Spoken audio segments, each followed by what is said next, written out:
Hello, my name is Christian Nunez, and today I'll be solving for our number 2 problem, which is entitled Sebastian's Heroin Addiction.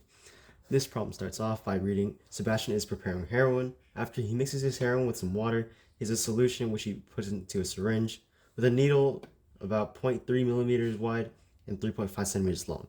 Assuming his diluted heroin has a density of 1,000 kilograms per meter cubed, and its coefficient of viscosity is 1 times 10 to the negative third newtons times seconds over meters squared.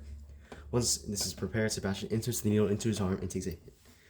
Now, the first part of the question asks, what is the rate of flow of the heroin needle solution through the needle if he injects the heroin into his arm at an angle of 30 degrees below the horizontal? So for this, we'll be using this, which is called Poiseuille's equation. And so it's delta V over delta T, which is our flow rate, equals pi times R, which is our radius, to the fourth, times delta P, which is change in pressure, over 8 times L, which is the length of the pipe, times epsilon, which is the coefficient of viscosity. And so first we'll look for the radius. So if our diameter is said to be 0.0003 meters, our radius is 0.00015 meters. So next we look for delta P. This is equal to pressure 1 minus pressure 2. And then this turns into rho times G times delta H. This kind of looks like gravitational potential energy actually. And so rho stands for our density, which is said to be 1,000 kilograms per meter cubed, times acceleration due to gravity, 9.81 meters per second squared, times our delta H, which we do a little bit of trig. So 30 degrees, this is supposed to be 3.5 centimeters, so it means 0.035 meters. And so we do a little bit of trig. Start off, make sure you're in degrees. As always, sine 30 times 0.035, and you get approximately 0.018 meters. So that's what we'll sub in, 0.018 meters. So you plug this all in, 1,000 times 9.81 times 0.018, and you get approximately delta P is equal to 180 newtons over meters squared, or pascals if you want to say that.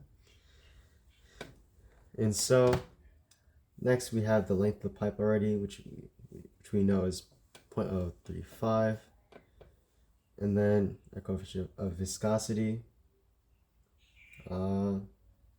is 1.0 times 10 to the negative third newtons times seconds over meters squared.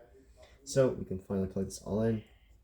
Delta V over delta T equals pi times 0.00015 meters to the fourth times 180 newtons over meters squared, all over 8 times 0.035 meters times 1.0 times 10 to the negative third ns over meters squared. And so we plug this all in. So start with the first half, pi times 0.00015 to the fourth power times 180, and then divide this by 8 times 0.035 times, and then 10 to the negative third. So after that, we get our flow rate to equate to about 1.0 times 10 to the negative 9th meters cubed per second. So that's what your unit should turn out to be. So for the second half of the question, that's what is the velocity? And this is actually pretty simple. You just take your flow rate delta v over delta t, divided by the cross-sectional area, we'll call it A, and that will equal our velocity. So take delta v over delta t times our A, which will be pi, times the radius, which is 0.00015 squared meters. And this should equal, take this number, divided pi times 0.00015 squared, and you should get 0.014 meters per second. That's your final answer.